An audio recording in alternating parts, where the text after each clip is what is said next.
Good afternoon, Charles. Welcome to HQ. It's great to be here. Good to see you as always. Good to see you. And Trish, how are you? Hey there, I'm good. How are you? I'm good. Everything nice in Boston still? It's a beautiful day. Hasn't collapsed outside. In my absence? No. Good to hear. Not so far anyway. So of course we've got a very special guest in studio today, Charles. Welcome to HQ. It's great to be here. Good to see you as always. Always trying to avoid that audio feedback loop. Anyway, we're here today to talk about the Children's Investment Fund Foundation.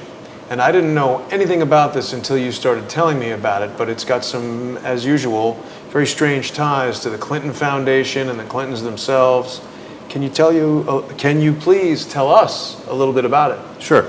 The Children's Investment Fund Foundation is one of the largest identified contributors to the Clinton Foundation.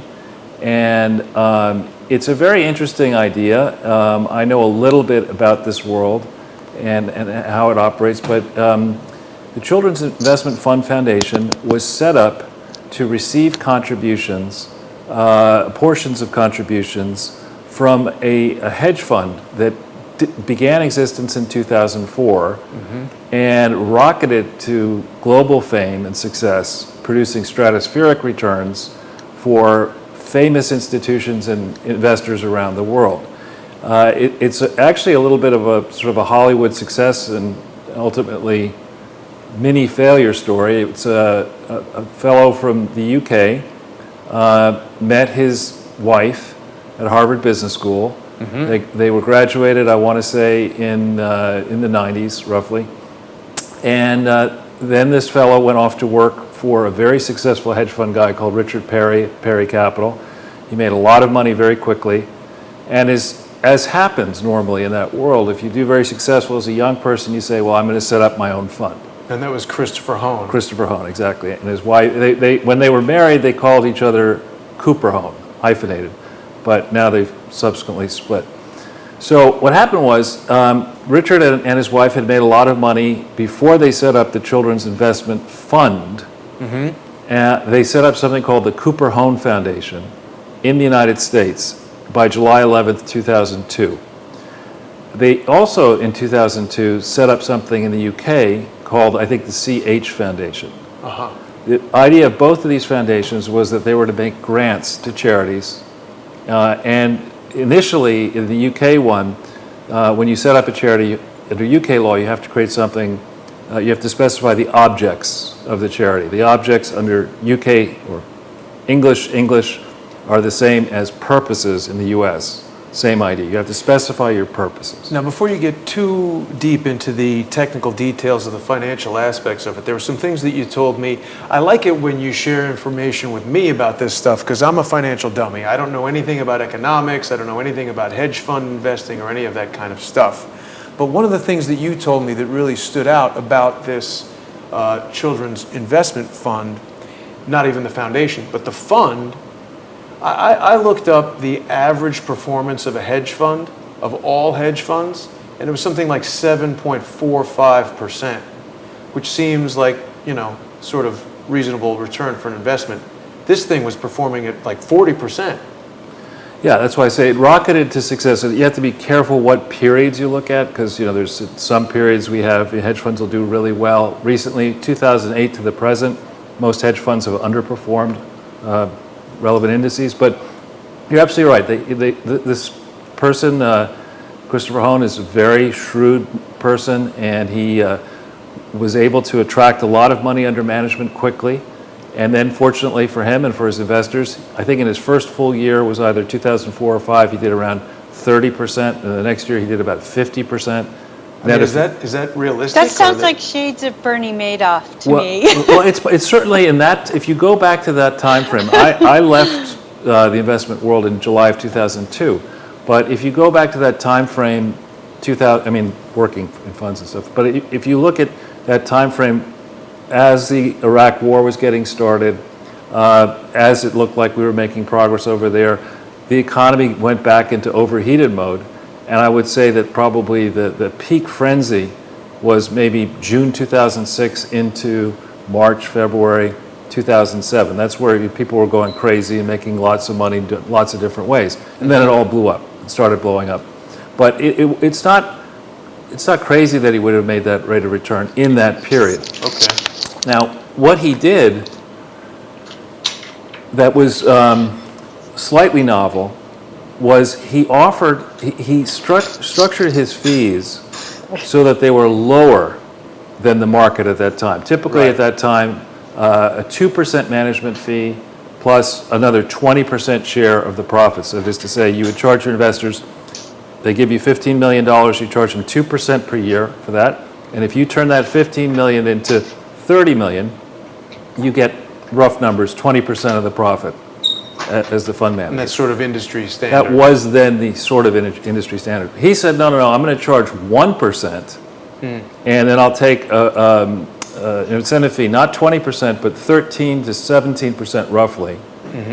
But if I produce for you a rate of return, net of all these fees, of 11% or higher, I want you, the investor, to put 50 basis points into my charity and a share of the profits, the excess profits, into my charity. This was very confusing for me to even understand when I read the document that you sent me. And the only thing I really took away from it was that a lot of the investors were put off by this because it was so non-standard and complicated and crazy. Well, so the reason it's so appealing, and going back to the Clinton Foundation and Charities General, Thomas Carlyle, the famous person who invented the term, I think, dismal science or something like that for economics, he said, if you teach a parrot the words supply and demand, you have an economist. Right.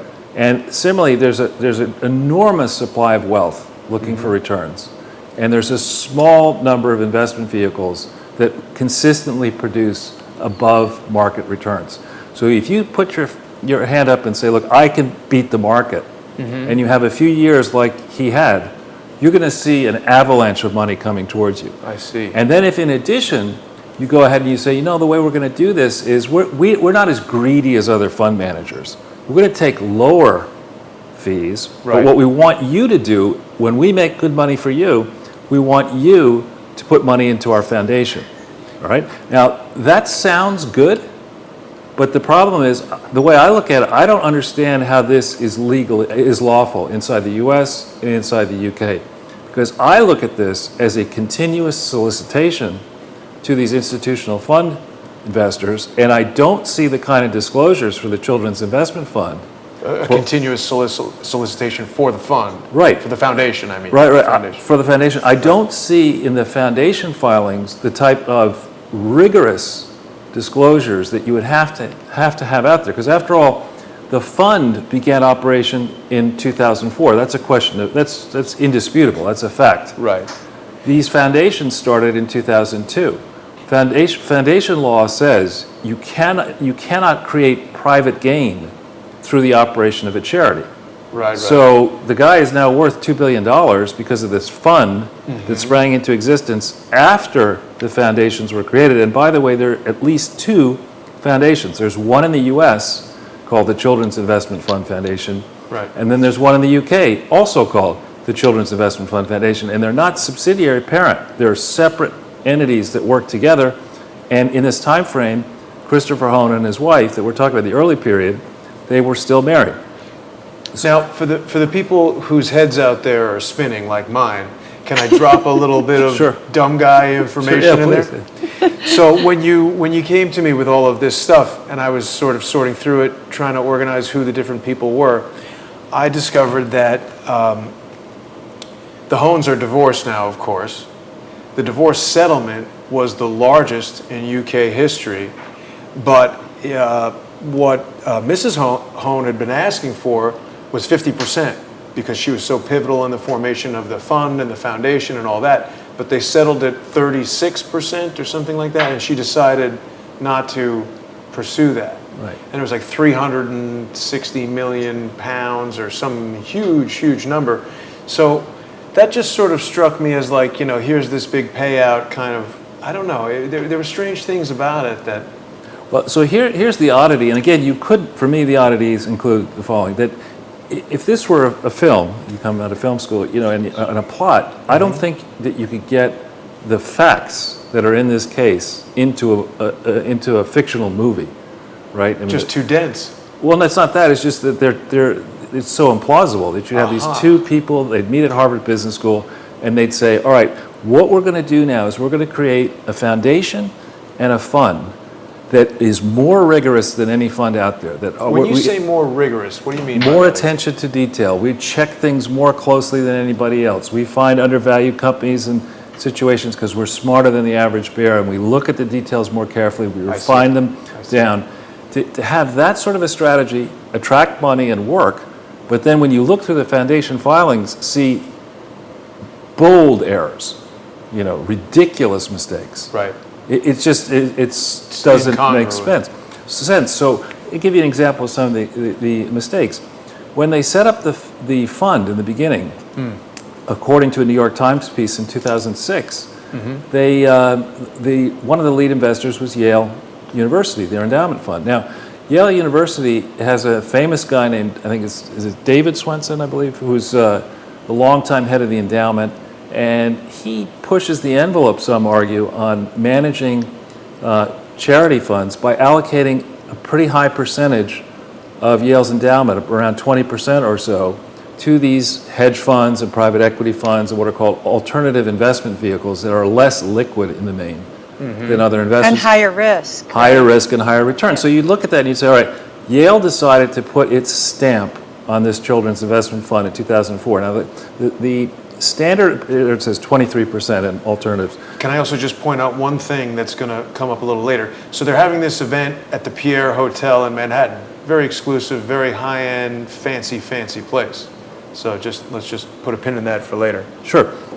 And so with the case of the Yale endowment, when Yale stands up and says, this Christopher Hone guy and his team, they're setting up a new fund, the Children's Investment Fund, and we're going to be an anchor investor, meaning we're going to put a lot of money into this fund, even though Chris Hone, at the point that he started the fund, did not have an independent 5-year track record of managing his own fund, which is something that most big investors demand. And the reason they demand that is, even if you're really successful working for, say, George Soros or somebody who's well-established, there are just human nature risks. You've been through startups. There are human nature risks of leaving the mothership, going off into new guys. Suddenly there's no boss to blame. You're the boss. You're responsible for everything. And there's a natural sort of nesting period that takes place. And so the people who've been managing money for centuries, the institutions that have been managing money for centuries, have some bright line guidance. And one of them is that, as novel as your idea may be, why don't you go off and test it for 5 years? Let's see if it works. Right. And then we'll come back and we've got a lot of money. So if it works for 5 years, we're in for 100 million or we're in for 20 million, whatever the number is. Right. So Yale didn't do that. Yale went right in, they broke, a norm. But the interesting thing that I don't believe they noticed, or maybe they did notice, is that the way this twin relationship worked between the group of funds and the group of the foundations was that when the money went back into the foundations, the people who managed the US and UK foundations decided to concentrate their investments, not 23% in alternative vehicles, but 100% in the Children's Investment Fund, various fund platforms. And that is, to me, that breaks all kinds of good governance rules. It's fine if you think, if you're that sure of yourself and you've got a sure thing coming. Right. Even then, if you're managing assets for a foundation, really no one invests like that, do they? You shouldn't be doing that as a trustee of a foundation. Right. And you certainly shouldn't be doing it in your own fund. Right. And if you then went ahead and do it in your own fund, you better disclose to your investors how much money you're making off this decision. And they don't do that in any of these fund documents for the US or the UK. And so what does that mean? Foundation documents, sorry. What does that mean to the average person? What were they doing? What was the purpose of all of these, fancy financial shenanigans? See, I think we'll find out in time. The New York Times article that you had up there said that it was a genius marketing move. Was it? Well, it might have, it says it was. Well, it was, yes. If you go down the page a little bit, it says something that one person said, not on the record, that it was a genius marketing move, because who's going to bet against a fund called the Children's Investment Fund, right? So for that reason, but to go a little bit into the weeds, and I promise I won't take you down into the dirt, to go a little bit into the weeds, when you go in that time frame back in 2000, let's call it 3 and 4, when he was putting together the fund, a placement agent, there are such firms as placement agents who will, they make a decision, do I want to back Jason and Trish in their new fund? And you will then pay that placement agent a fee, and typically that fee involves, it's a percentage of the money that you make Right. off the investments that are put into your fund. Right. So this approach of saying, what we're going to do is we're going to be less greedy, and we will commit that with our own money, we're going to put money, some of our own money, we're going to put it into this set of foundations. But money that you would ordinarily pay to me as a fund manager, you're going to make the decision to put it into these other foundations. Sort of forcing people to put, if you want to participate in this super successful fund, you've got to put the money into the foundation. Right. And in our previous Exactly. conversations, you've always told me that the foundation is sort of the red flag. Anytime there's a foundation, Right. it seems to be a sort of a slush fund for stealing money. Right, and I'm sorry, Trish. I was going to say, the research you've done, Charles, really reveals that as the Achilles heel of this whole network of corruption, the foundations appear to be the mechanism by which all of this is sustained, and the money is able to flow into all the illegal activity that it's supporting. Well, yeah, and I want to be very clear. I'm not accusing the Hones of corruption here, but what I will say, when I look through the foundation filings, I have not reviewed their fund filings, but when I look through the foundation filings, there appear to be major errors just bad decisions were made. So to start in the beginning, in 2002, the U.S. Foundation invested, Perry Capital, which was Mr. Hone's previous employer, is listed as putting $6 million into this U.S. Foundation in 2002 as the only investor, or only donor, rather. And in that year, it was a short year, it was July 11th through year end. In that year, they made no grants. So one could say that that was maybe a tax move, that, Right. Perry Capital needed a tax deduction. They create this thing, they put it, but they don't actually donate any money to charity in 2002. In 2003, they go through the process of transitioning the name in the U.S. to the Children's Investment Fund Foundation. Starting in 2004, they start making grants, more substantial grants. By 2006, in fact, the first year, 2006, they make a $1 million grant to the Clinton Foundation HIV/AIDS Initiative, Inc., Right. which doesn't exist legally in 2006 when you Right. check it out. It was liquidated December 31st, 2005, according to the filings of the Clinton Foundation. And that was the entity that was located at 225 Water Street, is that correct? Right, and I don't know if you have that up on the screen, but Well, we were over there yesterday, and this is just an image from Google Earth, of course. You can put the video up as well. But Trish and I went there, and it was a very modest kind of office building in the middle of a residential neighborhood. And that was why I wanted to talk initially about the Pierre Hotel, because this is by all measures a company run by an extremely wealthy individual. The guy is a knight of the British Empire, Sir Christopher. he subsequently was knighted. Subsequently. But he's a fancy guy. He's rolling in fancy circles. It seems incongruous that this would be the office that is receiving so much money from such a fancy fund and foundation. And it's very tucked away in a tiny neighborhood outside of Boston. Yeah, that was the initial office of the Clinton Foundation HIV/AIDS Initiative, which was formed at March 24th, 2004. Right. And there is no record that I can see either of an application for federal tax exemption that's in the public domain, or, more importantly, of a letter from the IRS saying this is validly tax exempt, or of any registrations for this entity anywhere in any state or in any foreign country. that I see that is valid. And here you have in the early years, mind you, when they make this first donation, $1 million to the in 2006, the Children's Investment Fund itself, the investment vehicle, is on a roll at that point. It's hitting the lights out in terms of its performance. So how could these two Harvard Business School graduates decide to put $1 million into some entity at this address that supposedly was operating in Africa as a charity that doesn't seem to have any record that it was validly organized and operated? It just seems like a bad mistake to make. And that 2006 also happens to be the time frame of the meeting in the Pierre Hotel. That's when the New York Times article was. Right.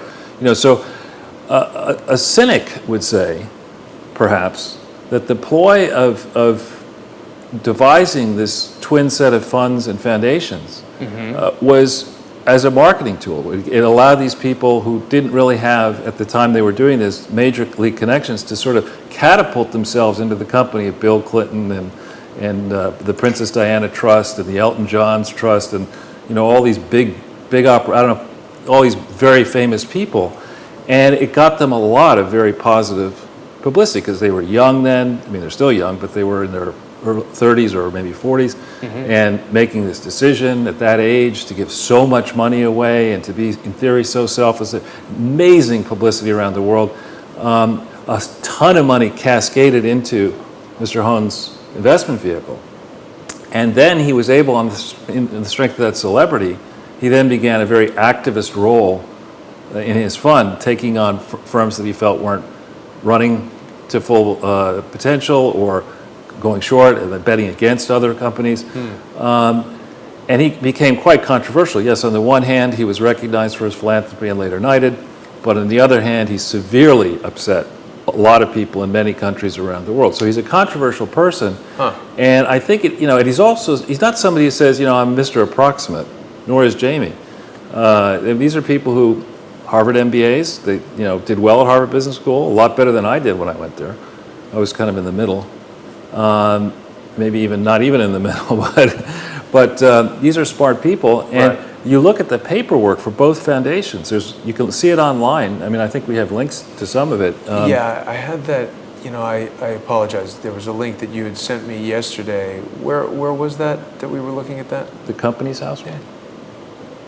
And Charles, am I jumping ahead to mention the $450 million?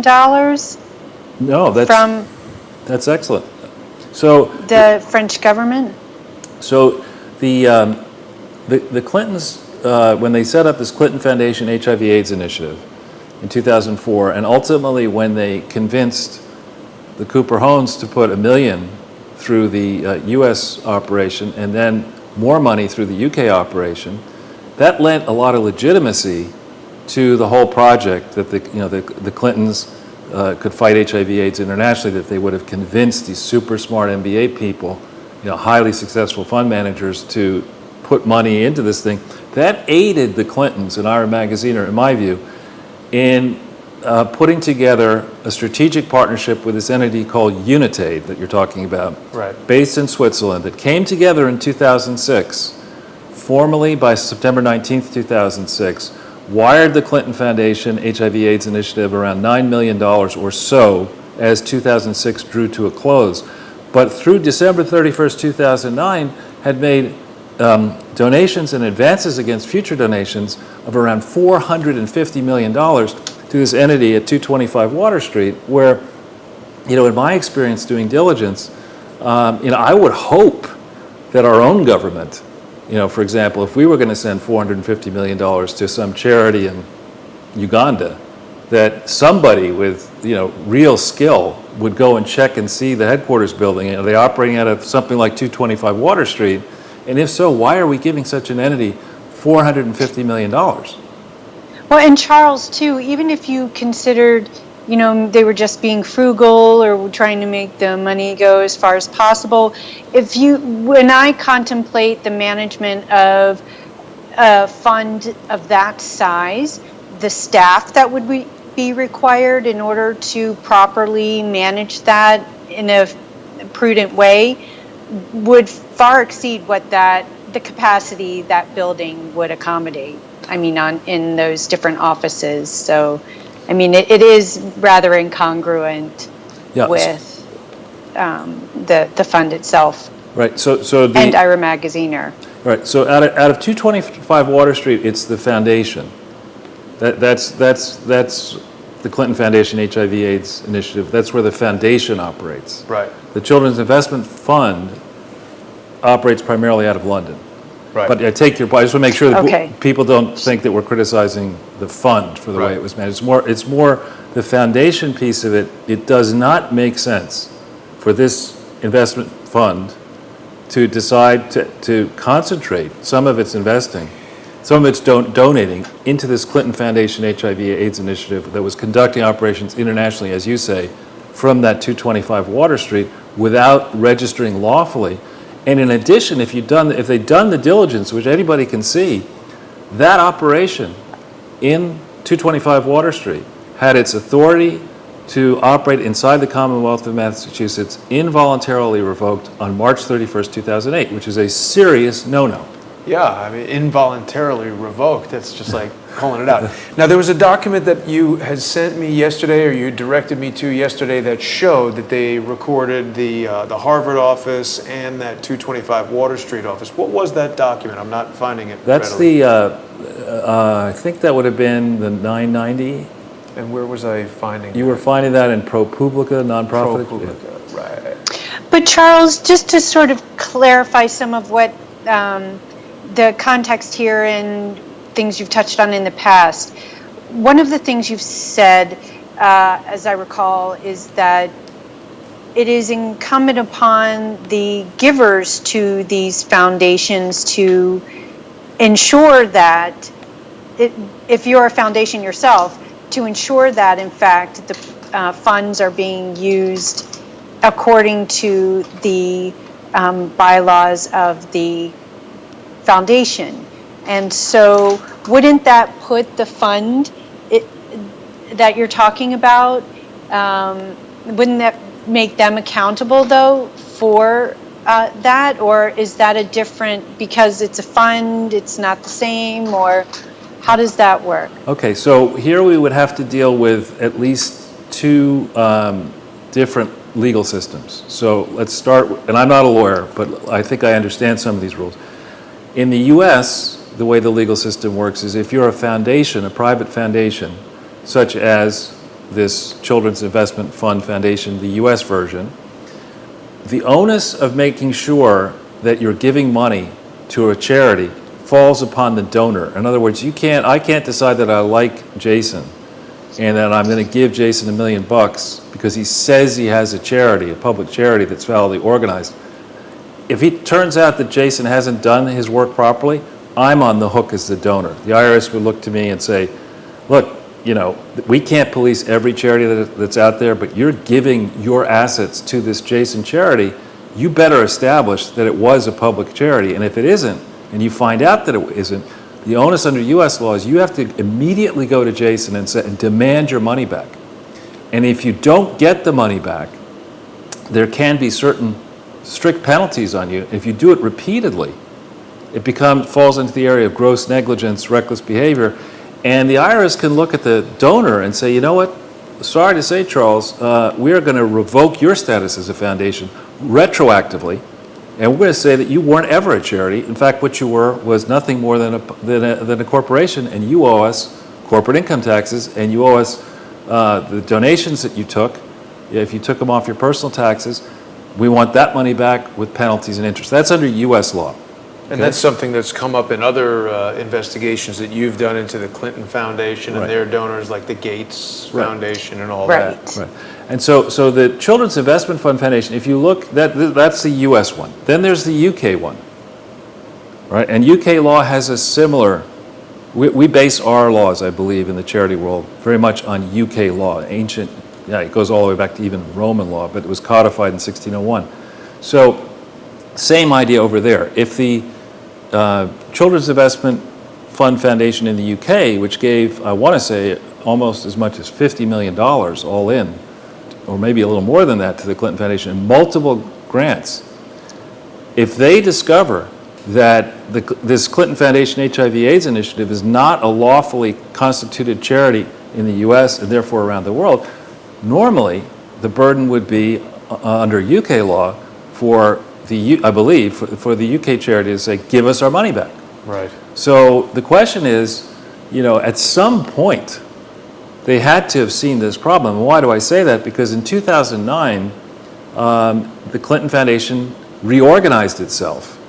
And even though it wasn't required to by the terms of the agreement between the Obama administration and the Clinton Foundation that was struck on December 12th, 2008, even though it did not have any specific requirement to create a new Clinton Health Access Initiative, which was created on September 29th, 2009, and authorized by the IRS, I would argue, incorrectly on March 15th, 2010. Even though there was no obligation to do that, they went ahead and did that. Now, why? Was it because it was a patch?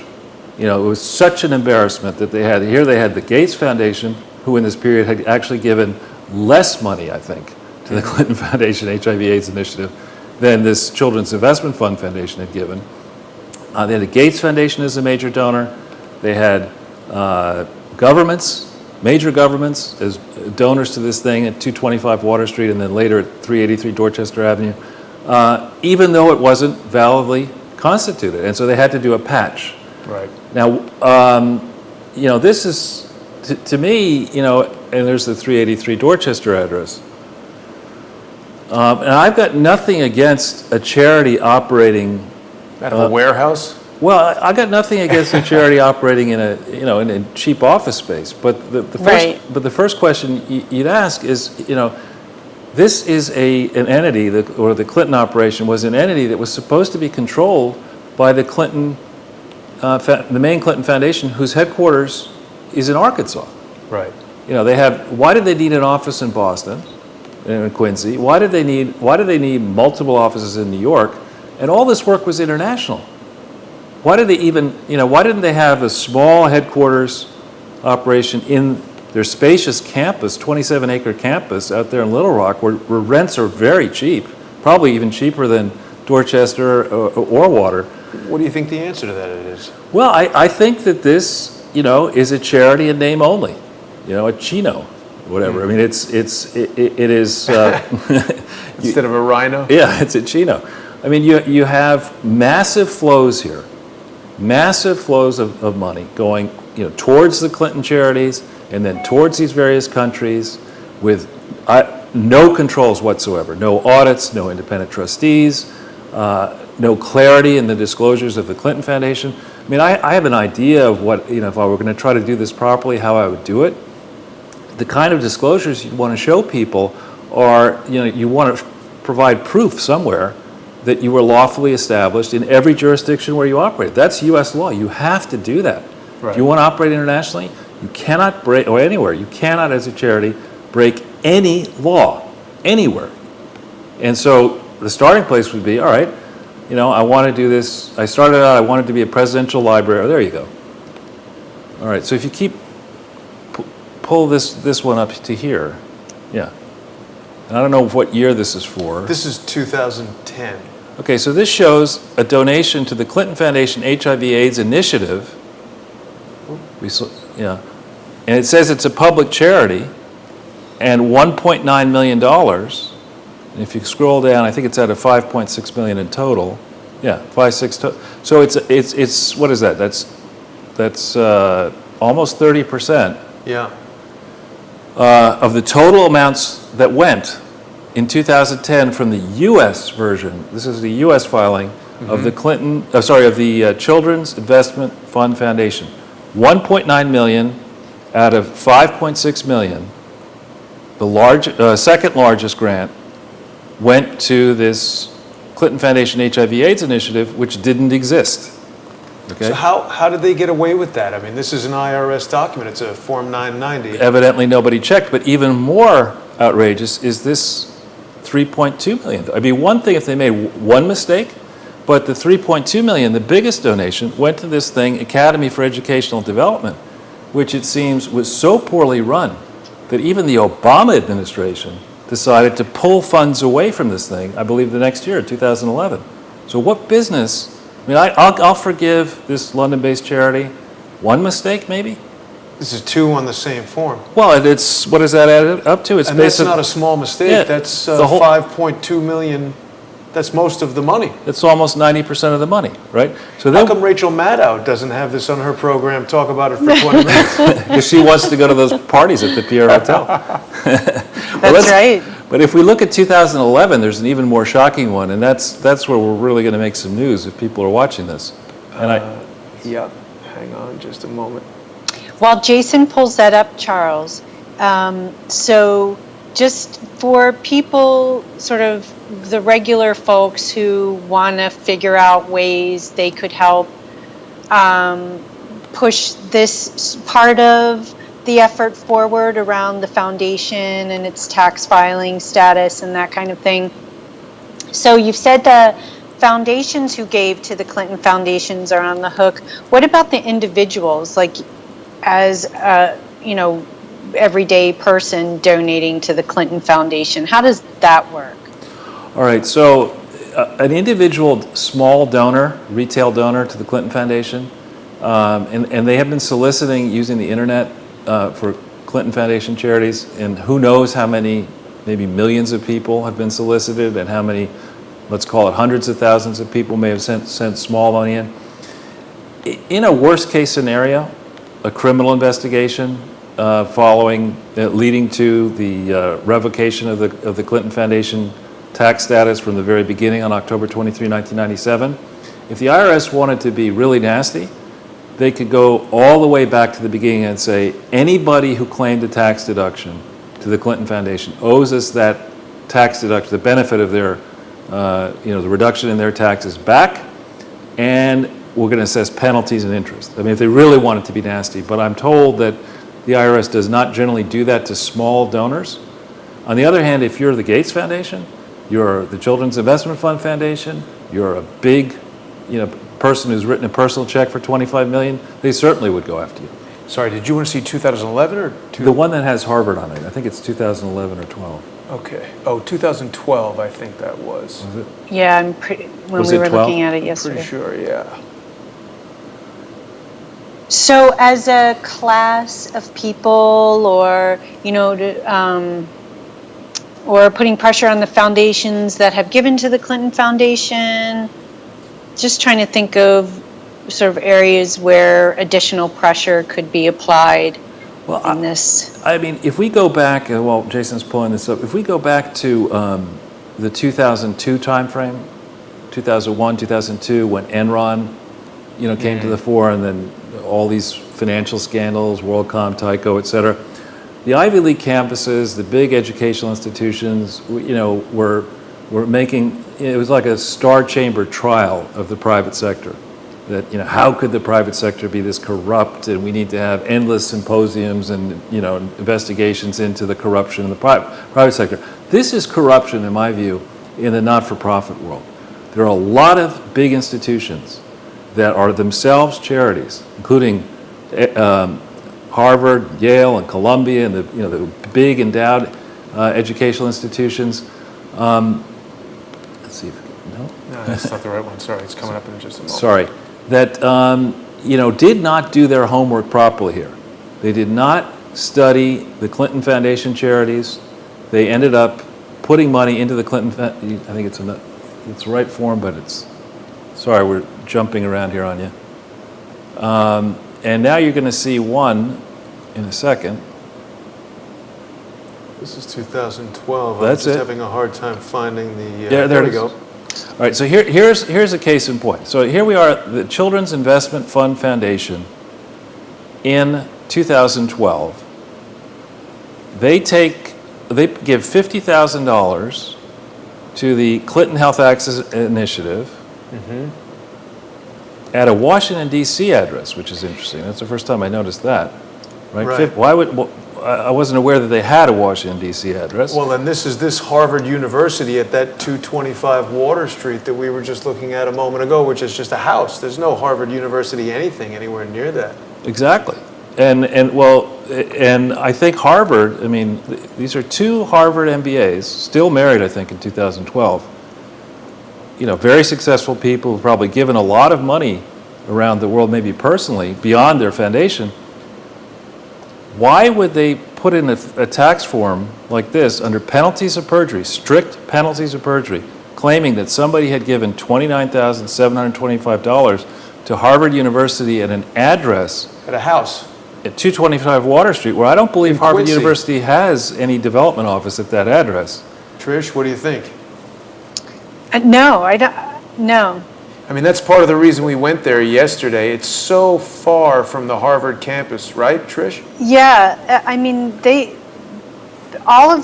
when I've gone to any of their offices for any kind of administrative or alumni issues, it's all been in Cambridge.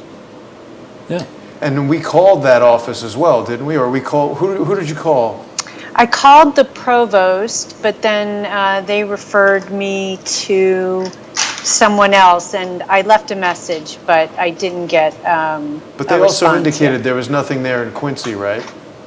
Yeah, she had never heard of anything, and so that's what I'm hoping to confirm. Yeah, we were She doing a wasn't little bit aware of of any investigation into that. office. And so just to there. go back and refresh your recollection, this is not in the weeds kind of comment. I think I've brought it up in a previous broadcast, but Yeah. in case people hadn't seen it.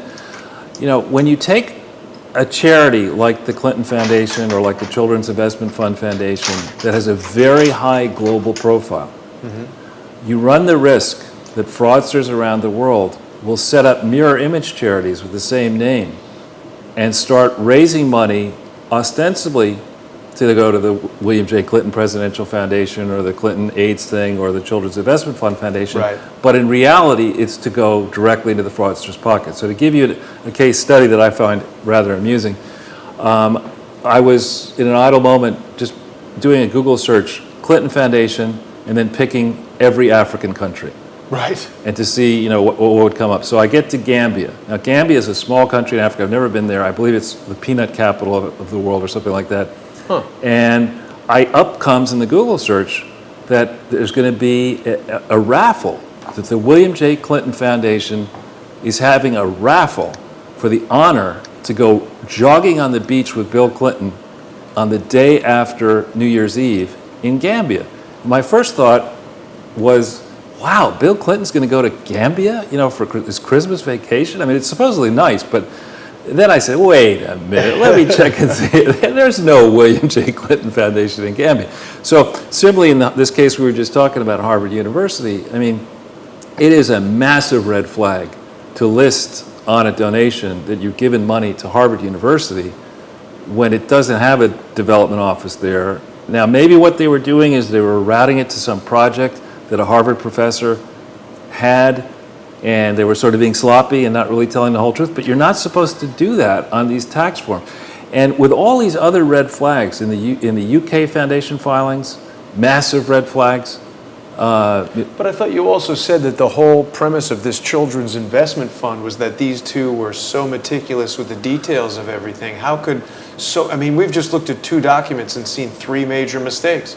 Right. Well, that's on the foundation side of it. So But it's the same. It's right. It's the same thing. And so, as a guess here, when you really think it through, and I don't think there's been a kind of investigation that maybe there needs to be into the Children's Investment Fund. What's really going on here, it seems, that the money that was going into these foundations, the overwhelming majority was from the investors, not from the homes. Right? Right. And the foundation documents don't disclose to the foundation donors how much money the Hone family was making off the funds, which I think is material. We had that thing, the enormement memo. Mm-hmm. Enormement is a crime. Enormement is when you, and it's a crime in the United States and it's a crime in the United Kingdom and in many places, when the trustees and significant donors to a foundation derive more than a collective amount of it's deemed to be insubstantial private gain, more than a collective private gain of more than $1,000 in the United States, you are very quickly going to find yourself in the area of what's called inurement. And that's what this sure looks like to me. That they didn't have a fund before they set up these two charities. Now they had, Mr. Hone has $2 billion in a fund that he controls, and he shared the benefit of with his wife for many years. And there's no there we go. That's a slightly different one. Is that not the right one? It's that's. Self-dealing? Yeah, this is, if you, at your leisure, this is for those of us who like to really get into details. This is a link to a page in the internal IRS manual for charities that explains some of these rules in great detail. But there's also that memo that you had up there, maybe you clicked it off. It's a CPE thing. That. This is dated, but this law is grounded really in centuries of tradition. So, well, this is what they were accusing Trump of, right? Improper inurement. Exactly. But in fact, it's what they're doing, as we always see. That's their MO. Right. That's just right. accuse the other guy of what it is that you're doing, and then everybody's looking into him. So it's very, very interesting to see how these, and of course, what you were just saying about setting up sort of a copycat fund or foundation, copycat foundation that people can donate to. Well, we've seen that, of course, with the Act Blue, Act Blues, or anytime you associate that name with some other thing, it creates confusion, and Right. that's maybe the intention. Right. Exactly. And so the whole other issue is that in the U.S., and I didn't send you this memo because it's so weedy, but another special provision of U.S. law that I think is also mirrored in U.K. law is that when a U.S. foundation operates internationally, and only a very small subset of U.S. foundations or charities operates internationally, the international operations must be tightly controlled from a U.S. base. Absolutely must be tightly controlled from a U.S. base. And here I think we see the opposite of that. And the same general provision applies in the UK. Why should taxpayers in the UK give a UK charity the valuable privilege of attracting tax-exempt donations for doing work that benefits people in Gambia? Why should you do that? So there are tighter controls for these foundations. So you've spoken to me before about how you are dumbfounded that Trump hasn't replaced the director of the IRS. And from everything that you're saying today, it seems like that person would be, again, you control that one guy and you can sort of get all this stuff past the IRS without anything necessarily happening. Kind of like controlling the FBI director, control the IRS director. You just have a couple of people in your pocket. But even then, it seems like from what Charles has said, that with this IRS question, it's a very straightforward binary question. It's not a matter of investigation. It's, what I mean, not to the extent that, the bureaucracy exists in the Department of Justice and the FBI and the other agencies. I don't know if maybe that's not right, but it seems to me it's a more straightforward question when you have all these other foundations who are on the hook too. It seems to. Yeah, I don't know. See, I think what happened here is that this mess, frankly, started as a reasonably small mess, but I believe it was born as a mess, in the middle of a mess. Mm-hmm. At the time that everyone was messing around in the beginning, Bill Clinton was president, and so his people were in at the IRS, in at the Department of Justice. The mess was contained at the beginning. Then Al Gore lost. He wasn't supposed to lose. But he lost. And now suddenly they had a bigger problem, compounded when he pardoned Mark Rich. So they needed to somehow put a stamp, to stop the investigation.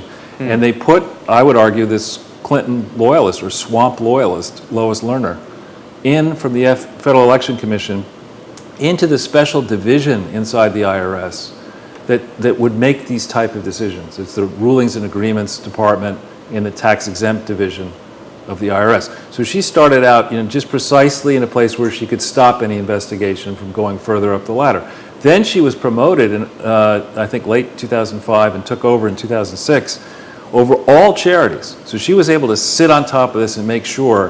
Who is that, Charles? Lois Lerner, the famous right. Lois Yeah. Lerner.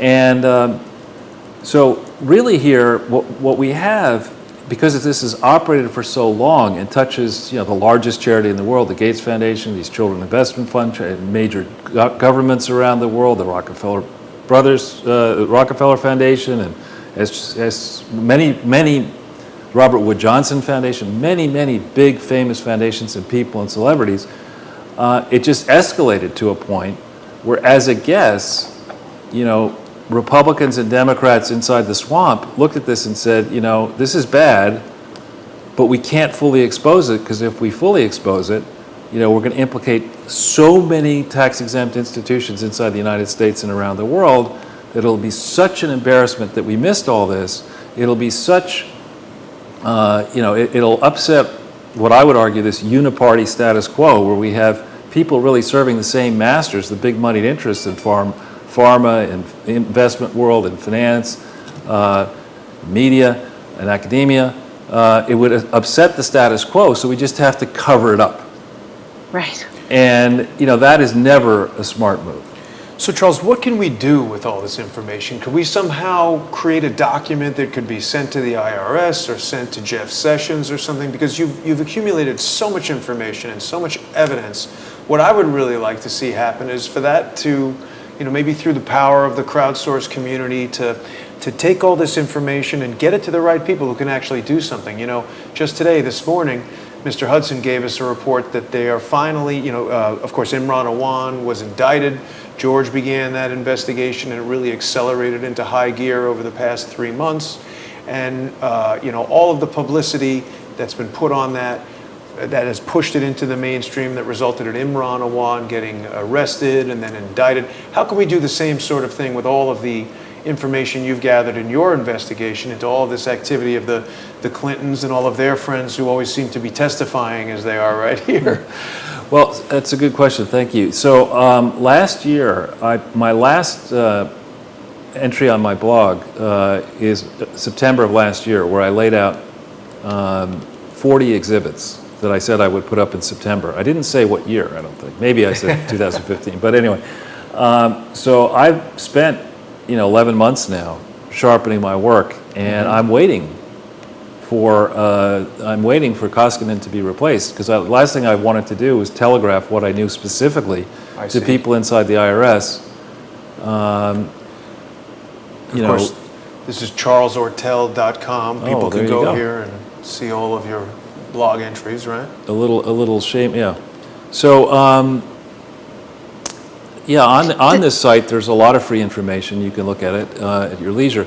So, what I plan to do is possibly as soon as this September, start releasing on this site a stream of exhibits, and step the pressure up on the government authorities around the world to do their job, to protect we the people, to use this as a case study. The charity world, has not had the regulatory apparatus inside this country updated since around 1969. That was the last time there was a major overhaul, as far as I can tell. There was a Tax Act of '86 generally, but '69 they really focused on private foundations and other things. And in the interim, we have, Al Gore invented the internet. And we have, multinational corporations and investment firms, et cetera. It's time for the charity apparatus regulatory system to be multinational, to be coordinated. So I think, we need to step the pressure up on individual attorneys general in all the states. People know congressmen. Why is this Clinton founded? Today in Accuracy in Media, which is a great organization, I had nothing to do with the article, but they have a big article today. Why isn't the FBI sharing the results of the Clinton Foundation investigation? We know from Cheryl Atkinson's book, page 242, the smear, that according to her book, which is well-sourced, and she herself is a phenomenal individual, decades of experience, very talented person, she claims that the FBI, not only does she claim that the FBI had 4 field office investigations running by 2016, but she also claims that the New York Times knew about this by August of 2016 and decided to sit on it. I mean, they put Trump's tax forms on the front of first page of the that were illegally Yeah, all it showed is that he made 150 million bucks. But they have knowledge that she actually is under FBI investigation, criminal investigation, and they decide, we're not going to share that. We're not going to share that. I wonder if we also could do some of these books. Sure, absolutely. Which did you want to look at first? Why don't we start with How I Lost, actually, because that's one. There's a great, I'm going to do a shameless plug here. I have no investment interest in this operation. There is a wonderful bookstore, and I love old-fashioned bookstores here in New York called The Strand. And it's down on, I think, 11th or 12th Street and Broadway. And it really, if you've got nothing to do, or you're walking around Union Square or the Village, it's really always worth going in there because you'll always find a bargain. So I was there yesterday, and Jason's pulling it up, and I go in and I check, and I don't know if this. Yep. I check and I see this book, How I Lost by Hillary Clinton. Now it's obviously not by Hillary Clinton. It's by somebody called Joe Lauria. Yeah, I was confused by that at first. I was thinking, why would she write that book? And how did she get Julian Assange to write the foreword? Yeah, exactly. But he writes the foreword. Now, in it, I went and I looked at it, and I'm familiar with the file pretty much, so I recognize many damning things in here, including the famous Band memo, which talks about, Doug Band in 2011 was under fire. This is a memo from him to the Simpson-Thatcher lawyers, the internal Clinton Foundation people saying, no, my value added was huge. I did this, I made this money for Bill and that money, all of which is bright line and Norman. Charles, we hear about Doug Band all the time. Can you talk just for a moment about his history with the Clintons and how far back he goes, and what was his relationship with, for instance, Vince Foster? I've heard that they were, nothing. Not that I know of. No. Doug Band. Aren't they old school Arkansas buddies, all of these guys? They're not. Doug Band is from Florida. He's a band of, I think, 4 brothers. And he was going to school. I think he went to school in Florida, maybe, but he ended up as an intern in the White House in the 1999-2000 timeframe. And so he was there at the very end. And in all the public stuff that you get, he touts the fact that he could have gone to work from the White House into Goldman Sachs, but he turned that down to be sort of the founding worker bee for Bill Clinton in the post-presidency. So that was his claim to fame, that he was sort of the body man. If you remember The West Wing, the person who travels with the president and gets the Coke and gets Coca-Cola. Right. Well, it depends on who's the president. No, I'm not saying that. Just who helps out, stands in for the president, make sure that it organizes all the details. Sure. So anyway, he ended up in the post-presidency, helping the various not-for-profit and for-profit operations of Bill Clinton. And this was a memo. People were beginning to get concerned about, has Doug Band crossed a line here? Is he, by being involved in both this new thing that he created, Teneo, and the charities, is he tainting the charities and creating trouble for the family? So this was a memo in here. It's also on WikiLeaks. Yeah. That talks about all his great accomplishments. But the thing I wanted to draw people's attention to is this appendix in here. It's the first appendix. It's on page 212, I think, where it lists out all the speeches by date, by event, by location, and by amount. Payments, speeches to Hillary Clinton speeches. There are 91 of them from April, right about the time that her name goes on the Clinton Foundation, mid-April 2013 until March 2015. It's a list of all these speeches, and we'll break a little bit of news here, because they have attempted to hide, in my view, the fact that they changed the governance structure of the Clinton Foundation on November 2nd, 2013. There's a filing in Georgia that some people have found that, assuming it's genuine, it's on Georgia government file in their government archives, so one would hope it's legitimate. Yeah. It shows that the Clinton Foundation changed its bylaws and its governance to, instead of having a theoretically independent board where all trustees were supposed to be the same and have the same responsibilities, they changed it to a 2-class structure on November 2nd, 2013, where the Class A trustees or directors were basically appointed for life and in charge, had super voting rights, and they effectively controlled the foundation. And they decided in the fullness of their own hearts, because they're generous people, that those super voting people should have to have a last name of Clinton, it seems. It was Hillary, Bill, and Chelsea. Now, you cannot do that in a public charity. You cannot operate a public charity for a family's benefit. And it's a strictly forbidden thing. So then you look here, and you can see there are about 60 speeches were given after they made this decision, where Hillary appears to be getting $225,000, $235,000 on average per speech. But can we clarify, are those payments made to Hillary or to the foundation? Unclear. We haven't had the disclosure yet, but in either case... Because some of the documentation that one of the crowdsourced the community members showed us indicated that the payments were made to an agent who then made payment to the foundation, which is not kosher as far as I know. Well, so there's several issues. Who was that agency? There's Harry Walker agency. Right, so there's several issues here. The first is just the nature of the speech payment itself. So if you could pull up that consumer expenditure survey, yes, maybe, if you can. Yes. Please. You bring that right up. So life is tight. It's the far right tab. Yep. In America, this is, I want to give a shout out to the people in whoever puts together this consumer expenditure survey. I think in the Bureau of Labor Statistics. This is a very interesting document, and for anybody who's involved in business. This is a survey that shows you how income and expenses vary by household, and it divides. You see there up here, 128 million households. It's divided into the lowest, the next, up to the very highest, right? Right. And then if you go down a little bit and type, if you could just make it smaller. Yeah. Yeah. So here, this shows, and then we could go to even a little bit smaller than that, if you could. Yeah, there we go. This shows that the average income of all households in America is, I think that's a 69,627.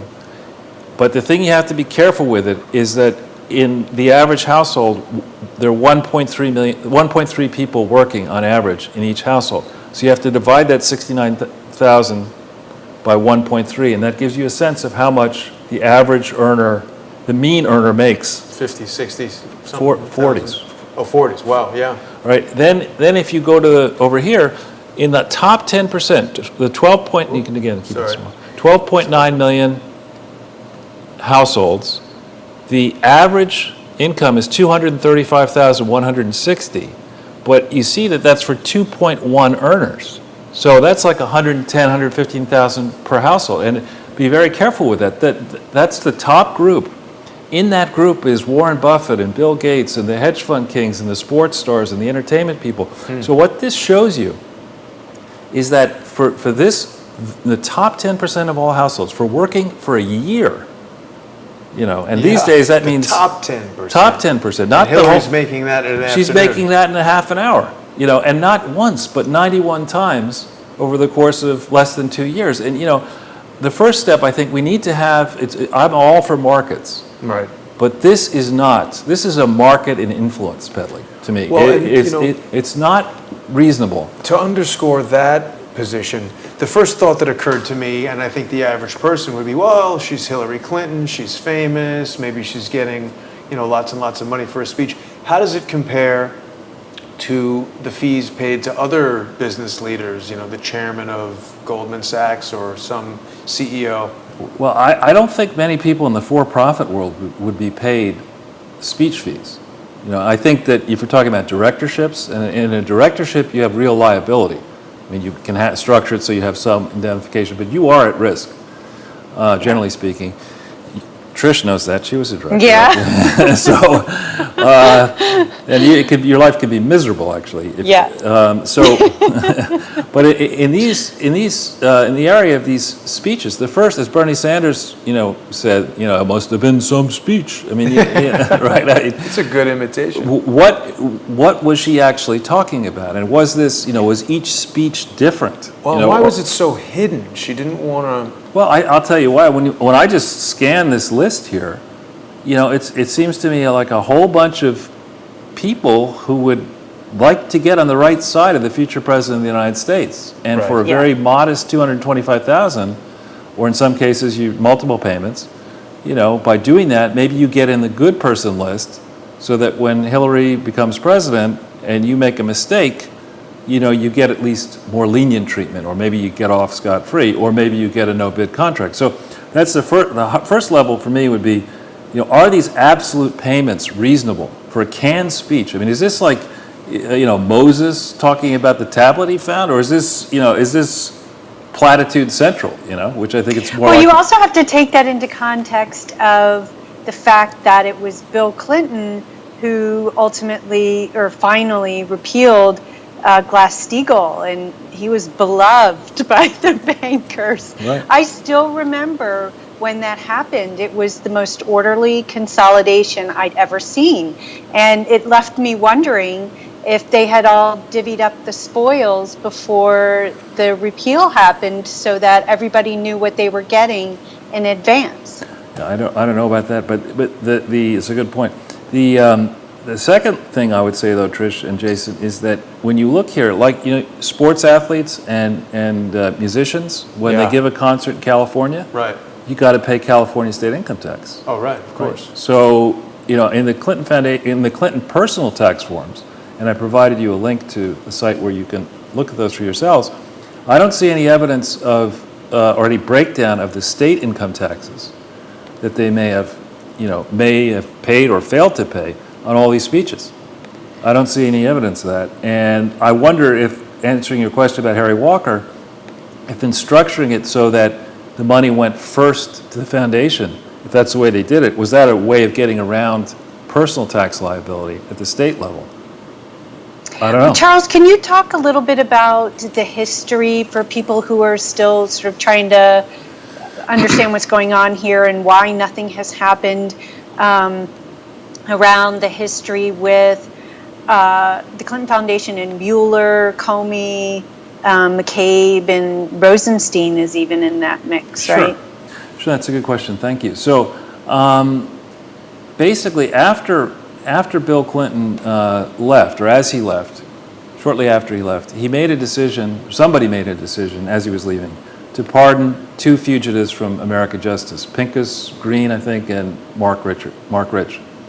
And, it was a very tense moment in our history. The election was so controversial, the result, but people just went ballistic. And it took by around February 2001 that the U.S. Attorney in the Southern District of New York, who was then Mary Jo White, launched an investigation. The FBI sprung into action. And An investigation into what? into this pardon. I think it's worth mentioning that pardon took place at like 11:59 p.m. on the last day of his Right. presidency, and the Clintons and Mark Rich were sort of connected in tenuous and unknown ways with regard to Iran-Contra, this illegal oil pipeline from Iran to Israel, all kinds of Right. crazy stuff. So the question immediately became, what's all this fundraising for the Clinton Foundation, the Presidential Foundation, and was there a potential connection between monies sent to the Clinton Foundation as donations and the decision by the president to offer pardons to Mark Rich and this guy Pincus Green? And then it didn't take very long, and the atmosphere was poisonous, before the House Oversight Committee, I think, launched hearings as well. So the record shows, and we talked about this, I think, previously, this great FBI vault. And thank you, people at the FBI vault. Keep those documents coming. It's good stuff. But if you go on, there's two. There's the William J. Clinton Foundation vault, and then there's the Hillary Rodham Clinton also has documents. And the William J. Clinton is two dumps, totaling about 600 pages. And that shows very clearly that there was an actual investigation with an actual grand jury that was pulled together by around the February-March 2001 timeframe. Initially, the U.S. attorney leading the charge was Mary Jo White. And then as 2001 progressed, of course, we had the dread events of September 11th. And a week before that, actually, James Comey, Robert Mueller was made head of the FBI a week before that. Week before September And 11th. then James Comey was transferred in to replace Mary Jo White. And in this FBI vault file, we see a document that says, that the incoming Comey, they take his name out, but it's obviously Comey, is enthusiastic about the investigation, all set to go. And there's a lot of, in that William J. Clinton Foundation FBI vault releases, the two of them, there's extensive information that there really was an active investigation in 2001. But, also in the public domain for all of us to see on the Clinton Foundation website, on the ProPublica website, on the state websites, it's not like the Clinton Foundation had that many donations, right? Well, it's huge ones. No, it's just a number. It's not like it was that complicated to see, all right, how many people donated, and what did they say the money came from, and who are these people, and if they're foundations, were they validly organized, and show me the audit. Show me an audit for the Clinton Foundation. You're sitting there, you're the U.S. Attorney, Comey, you're the FBI, you have a lot of power, you have a grand jury. Show me the audit. Bring the accounting firm in. It was now called BKD, Boy, King, Dog. So that's not the names, it's just how to pronounce the initials. Show me their audit. Show me their working papers. Show me the record of how you picked this accounting firm. Why did you pick this accounting firm? Is the accounting firm independent? Has it ever gotten into trouble? And if so, why? And were these decisions prudent? All this stuff. And what about Simpson Thatcher too? I mean, that came later. Yeah. That came a lot later. But it's a good question, Tricia. If I could I want to just give you the full. I'm trying to answer your original question. Sure. So we start with Comey and Mueller, 2001, 2002. That investigation, my eyes, it seems to slow down once Comey goes into the chair. Interesting how that happens. Yeah. And it takes, they investigated for 2002, they investigated for 2003, they investigated all the way through 2004, and in August 31st or so, 2004, there's evidence in that FBI vault file that it seems like they were ready to go to trial. But then that weekend, August 31st, 2004, was a weekend where I think Bill Clinton had a medical experience. It's hard, I believe. Oh, yeah. And so after that, a decision was made, all right, we're going to stand down. We're not going to do anything.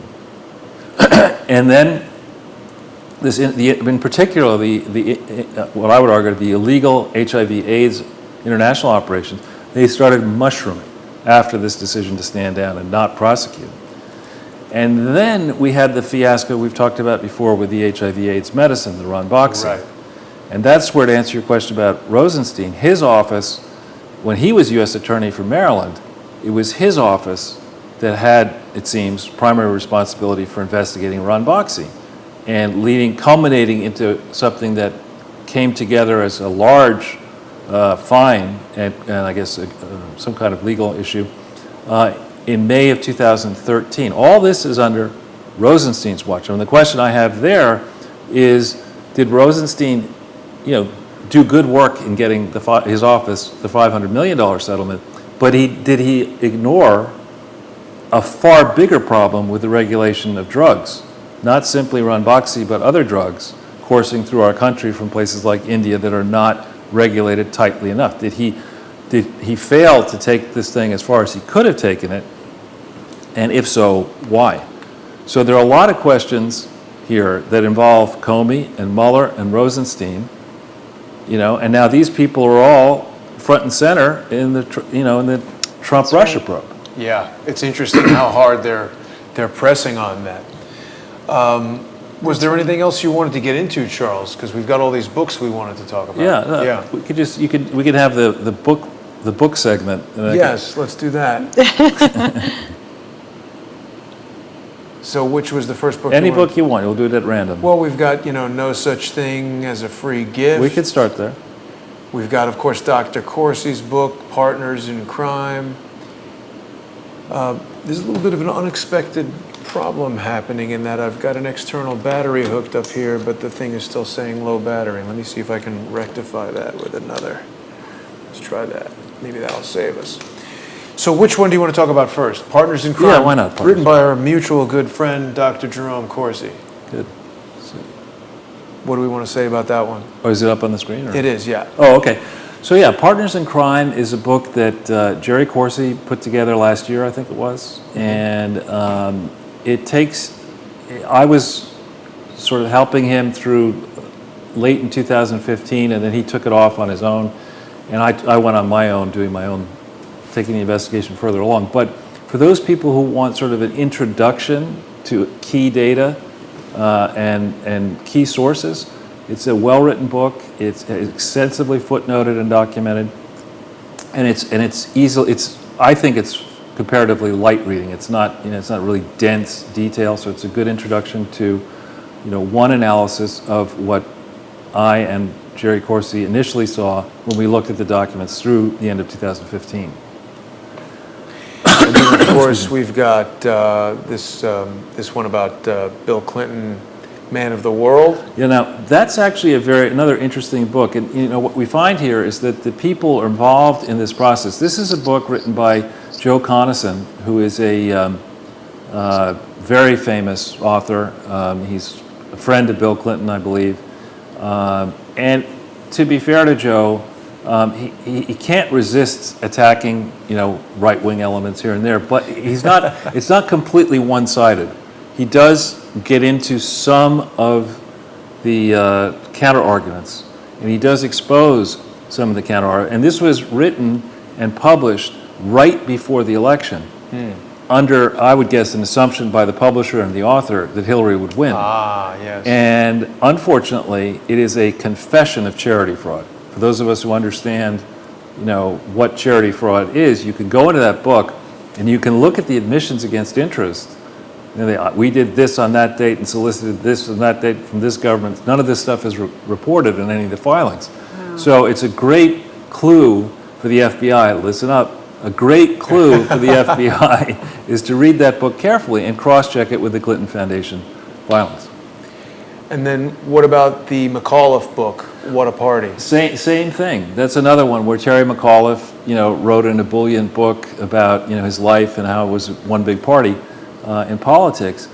And in that book and elsewhere, he's talked about how he has profited extensively from his personally, from his political relationships and from his charitable relationships. And, you're really not supposed to do that. How stupid are these guys? I don't know. Why are they writing books about this? Well, to talk about another great one, maybe we could talk about giving. Sure. I mean, this is a book that should probably have been titled Taking, right, as opposed to Giving. It is a book that Bill Clinton wrote, or somebody wrote, and it, in the press, there are accounts that he may have derived $6.4 million in compensation, thereabouts, and that he gave $1 million of his compensation back to charity. Well, you can't do that. I mean, and when you read this giving book now, this was published in September of 2007, so in the heat, Hillary announced, I think, in January of 2007. So this is right before the campaign season, the primary season, 4 months before 2007. And you read it now with the benefit of hindsight. Person after person who is mentioned in there has either admitted they were a fraudster, admitted they had a problem. There's that 3 cups of tea, that famous scandal, where this guy, the story was he, was climbing a mountain somewhere, and he came out in Pakistan, and he got lost, and a family took care of him, and so he decided to give back, was the story, and he created a foundation. Yeah, another international foundation. And, people, initially money flooded towards this dude, and it was subsequently revealed that it was all invented. It's just, that's cited in there. There's this guy, Folieri, the Italian guy, the young guy who came and... Oh, right, Fabrizio. I think it's Raphael. Raphael. Yeah. But he was dating Anne Hathaway, yeah, right? And right before you did. Right, exactly. There was some connection to John McCain, right? I saw a photograph of John McCain getting onto this guy's yacht, and then purportedly he somehow secretly went to another yacht owned by Oleg Deripaska. Is that right? I didn't know that. Yeah. Jake Morphonius did some reporting on that. And then the funny thing is, when Trish and I were in London, we went to this spy equipment store just for fun. And they had this personal submarine that you could buy. So I was wondering, like, what would you do with that? Maybe have that on your yacht to be photographed walking onto one yacht and then personally submarine yourself over to another yacht? I don't know. It's not my world. Well, the woman, the clerk there said that she had sold several of them recently, and that in fact people did use them to go from one boat to another It's pretty interesting, surreptitiously. That is funny. But just person after person in this book, Bill Clinton Giving, is subsequently revealed after September 2007 to have been engaged in highly questionable activities. In addition, Bill confesses to charity fraud in this thing as well, that he got involved in international activities in 2002 that are not disclosed in the Clinton Foundation filings.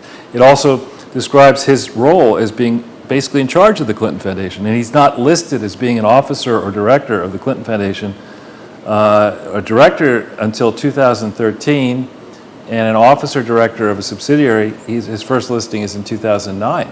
How come he's not on any of the filings, the extensive filings, state, federal, international, until that point?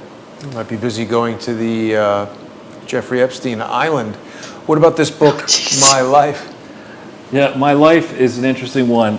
There's two versions. I resist most temptations to make the Clintons richer than they currently are. But I went over to the Strand because I'd heard that I thought there might be an afterword in his hardback edition, and I'd seen it in a library. I thought I'd seen it in the hardback, so I went and I bought the hardback. Now it didn't set me back even $10, but for a first edition, which is that's reasonable. So I get it home and I'm looking for the afterword. There's no afterword. So then I have to walk back to the Strand, and I got this version over here. And this is, again, the afterword. This is published in 2005, I believe. It's a confession of charity fraud. So I set up the Clinton Foundation, doing the international work in 2001 from the Harlem office. Well, if you look at the New York filings, there is no record of that. Is that you said Jeffrey Epstein? I didn't say Jeffrey. I know I'm going into areas that Charles might not want to touch on. Well, but in the court documents from his case with the sex trafficking, which he pled to soliciting a minor, in those documents, he claims to have been behind setting up the Clinton Foundation, its inception. So that's what's in the court documents. I mean, right. I have a suspicion. What Jeffrey Epstein did do is, and that's in the public domain, is that when Bill began his efforts to fight HIV/AIDS internationally, Jeffrey Epstein did lend the Clinton Foundation the use of his plane, including for a trip that went to multiple places in Africa in September, I believe, of 2002. So it is probably a correct statement that Epstein was instrumental in the expansion of the Clinton Foundation HIV/AIDS operation. But I'm not a lawyer, and I'm certainly not a criminal expert. But it would strike me that it's most unwise to lie to a judge in the process of your sentencing. Right. And so why he would embellish his role. I mean, the Clinton Foundation was set up October 23, 1997 in Little Rock, Arkansas, by lawyers local lawyers in Arkansas with the assistance of I don't know who it was. Tisdale, I think was the guy's name who did it, and then with the assistance of Williams and Connolly. I think Epstein may have been involved, as I say, in 2002, maybe a little bit earlier, but I don't think he created the Clinton Foundation in the very beginning. There's a lot of weird things he talks about in that book, including Bill and Hillary going to Haiti on their honeymoon and studying voodoo. Isn't that true? Yeah, I don't know about the studying voodoo part. I don't know if they studied voodoo. Well, they went to some voodoo ceremony or something like that. Yeah, they may have been studying voodoo at Yale Law School. I don't know. Then there's this. I don't know which other book you want to get to, but. Well, it's up to you. So this Power in Numbers book. Right. That's. This is a must-read. This is another confession to charity fraud. This is. a book by Philip Douste-Blazy with an introduction from President Bill Clinton. Okay, and it was published in January, I believe, of 2010. And when you compare the claims made by at the time, this gentleman, the main author, was the French foreign minister and also the chairman of UNITAID. He had early on he was both, and by this time he's just the chairman of UNITAID. And it talks about Bill writes a foreword to it, and it talks about all the things that they'd done starting in 2006 and prior to create UNITAID. The only problem with that is that just as this book is being published, the Clinton Health Access Initiative puts papers into Lois Lerner's department December 31st, 2009, saying that we're a new organization. We have no history. We have no prior operations.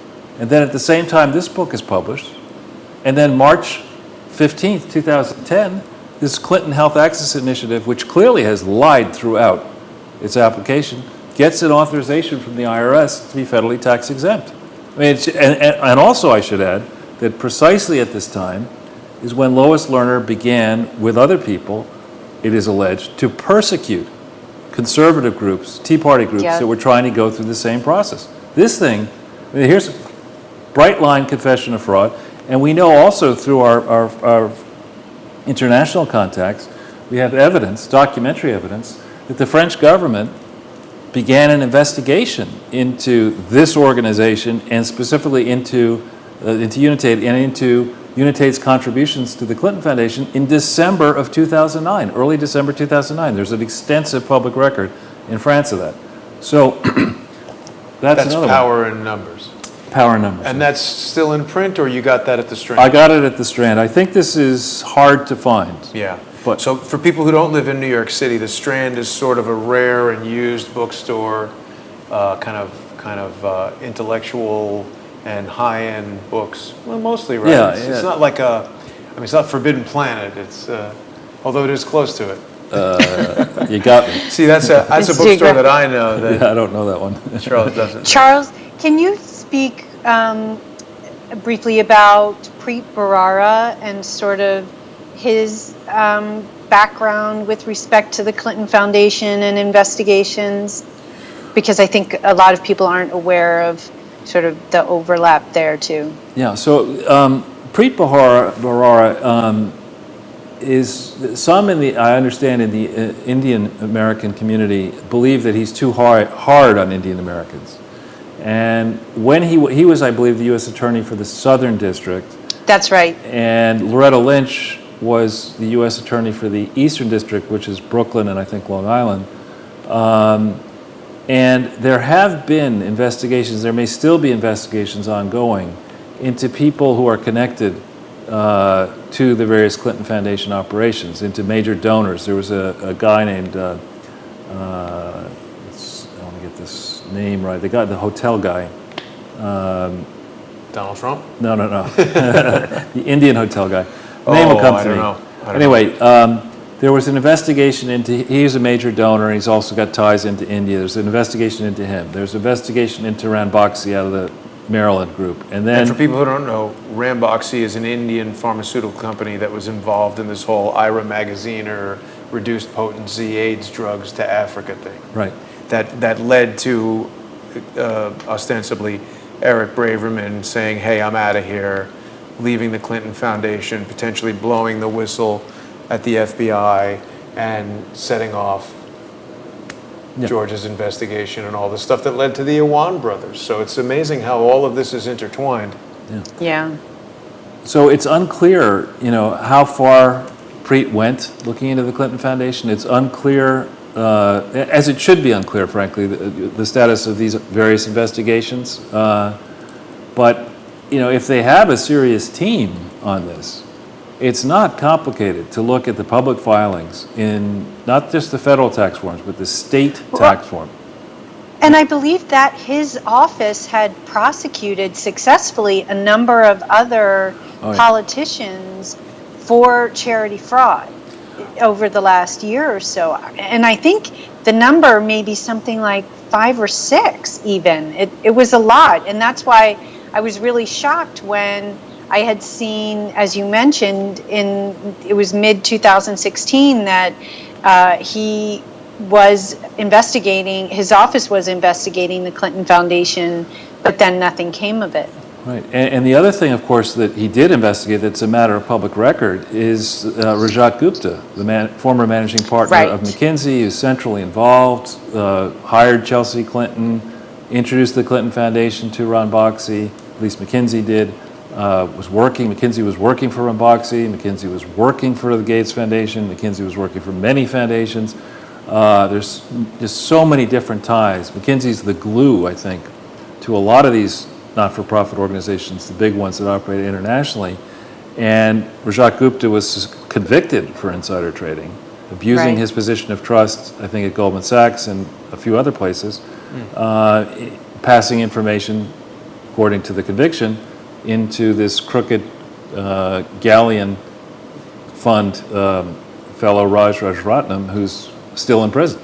It seems like, irrespective of the presidential administration, the White House has become sort of a subsidiary of Goldman Sachs. What's up with that? Well, my brother briefly worked at Goldman Sachs. There are many fine people at Goldman Sachs, and Goldman Sachs is an organization today of, I want to say, 25,000 people or so.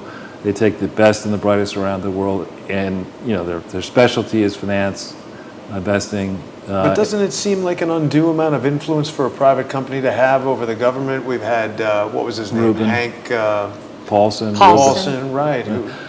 Well, you're talking to somebody whose big boss was the Treasury Secretary of the United States, Nick Brady, and so it's not only Goldman Sachs, but the firm I used to work for had ties in it. Well, but Charles, on a more objective level, is it my understanding correct that your position on Glass-Steagall is that we need it, or that or that Dodd-Frank is adequate, or what are your feelings in that respect? So, and I'm not a policymaker or anything, but just as an individual, I start with the fact that if you're going to have a regulatory apparatus, it must enjoy the confidence of the investing public. So I don't have confidence that the Federal Reserve System is adequately regulated. It's not audited properly, consistent with the strict standards that it wants to impose on the banks, that it has some measure of what do they call it, macro-prudential guidance or something, that's some ridiculous term. Anyway, so I would start by saying the Federal Reserve System needs to subject itself, as do Congress and the executive, to the same rules that apply to the public at large. It needs to be strictly regulated. But won't they ever do that? I think they will shortly. They may well have to do it. And then on the question, well, the Pentagon is already required to submit an annual audit, and has never once done it in like 15 years since it was. Yeah. Who has never something done it? The crazy. Pentagon. Oh, Pentagon. Yeah. So in the case of the Glass-Steagall question, when I was a partner on Wall Street, it was prior to Glass-Steagall, and the way we were regulated is that we had to keep our investments in an account at our firm that wasn't insured, and so above a certain level. And so when you're a partner of a firm and you appreciate that if you screw up, A, you're going to be sued, B, you might go to jail, and C, you're going to lose all your money, you tend to be a little bit more cautious than if you're going to roll the dice with other people's money, which is the way this has worked here. So I would say that the Glass-Steagall approach wasn't tough enough, would be my view, given that we're a lot more complicated today in 2017 than we were whenever Glass-Steagall was eliminated, and the regulatory apparatus hasn't grown anywhere near as fast as the complexity of the companies and the investment funds. So we would need something tighter than that. And I'm also not in favor. When you think about Glass-Steagall in simplistic terms, the way I understand it, it came out of the Great Depression. In the Great Depression, we had in the go-go days before the Great Depression, we had a very similar situation with unregulated funds, insider trading. I don't believe insider trading happens all that much now, but it was legal then. And so you had this casino-like environment and trees were growing to the sky. The United States was one of the larger economies after a war that had devastated Europe in particular. And, in reaction to the excesses, then we created this Glass-Steagall thing where the issuers of securities were separated from the buyers of securities. By changing that and creating these universal banks, it's virtually impossible for the people who run the bank at the top to really resist the temptation to fall afoul of potential conflicts. And it's even more likely that the public at large will believe that the system you have, is not really working the way it should to protect all of us. So I think these far be it for me to agree with Elizabeth Warren on anything, but on this area, I do think that this vast bureaucracy that we have created with Dodd-Frank is not equipped to the task. And we really do need to get some bright minds in the room. And on the lending side, lending is a horrible business. The people who have a lot of money don't typically like to borrow, and the people who don't have any money are not the best credit risk. So It's not the easiest place to actually construct a business, but we need to go back to a system where the lenders actually know the borrowers. The old savings and loan approach where you wanted a mortgage in Millbrook, New York, you go to your local bank and they would know you and they'd know the property and they know that it doesn't make sense for you to borrow $300,000 as a mortgage and then send it to Pakistan the way the Alwans did. Well, right, and I'm glad you brought it back to that, because now that that spy ring in Congress has been identified, and it looks like there's going to be an actual trial there that'll lead to the discovery of who was involved, and you've brought forth so much evidence revealing the corruption of the Clinton Foundation and their associates. Do you foresee anything happening? I do. I mean, I'm not really, in the position of predicting how the swamp will behave. I just do you feel a drain? Yeah. Is it swirling? Is there? Well, I think thanks to you and Trish and others, the public is now beginning to understand that this is a mess, and I hope Donald Trump and his people, and the good people on the left as well. Patrice Lead, a good friend at Progressive Radio, and Gary Null. George will be on there tomorrow. Oh, great. And a whole bunch of, and George, but thanks to the efforts of many good people who are really digging in, yourselves especially, I think the public at large sees this for what it is. And I think there's just revulsion that they should get away with this for so long. And I also think, when I got into this in the beginning, the big issue I was concerned about is what if Hillary Clinton won? Because, when you go out and you make a career of being a sort of monumental pain, it might not have been so good had she won, but she didn't. And so now we're in a mode, I think, where people want the swamp, I believe, on balance, except for the people who live in the Washington, D.C. area. Most people want the swamp to be drained. Yeah. And they want to see, we understand, we all understand, your listeners understand, your viewers understand how hard it is to make an honest buck today. And to see these people as sloppy as Debbie Wasserman Schultz, we're not talking here about that, I'm going to be just really blunt, that idiot in Congressman, I forget his name, it might be Johnson or something like that, who was so concerned that global warming is going to cause islands to tip over. I mean, we're not talking about somebody that dumb. Yeah. We're talking about capsize, right? Those islands, man. But we're talking about somebody who's the chairman of the Democratic National Committee. I mean, this is a sitting member of Congress, elected many, many times, running an operation so sloppily, allowing enemies. I mean, people. Who knows what these people were doing, whether they were, if they're really skilled with IT, you let a fox into that henhouse, you get all into the system. Who knows what secrets they might have actually found? Who knows who they sold those secrets to? Yeah. Who knows, how the national security of this country may have been affected negatively, for how long? We absolutely need to know what happened there. There needs to be a show trial, of how did these people get hired? Why were they protected for so long? Where does Debbie Wasserman Schultz get off thinking she could threaten the Capitol Police? Right, the chief. Right. I mean, who does she think she is? It's quite crazy, You know? I must Well, admit. but like you said, Charles, they've been getting away with these heists in broad daylight for decades. I mean, That's right. it's just the whole system has protected them. It's the elephant in the backyard of the castle. Right.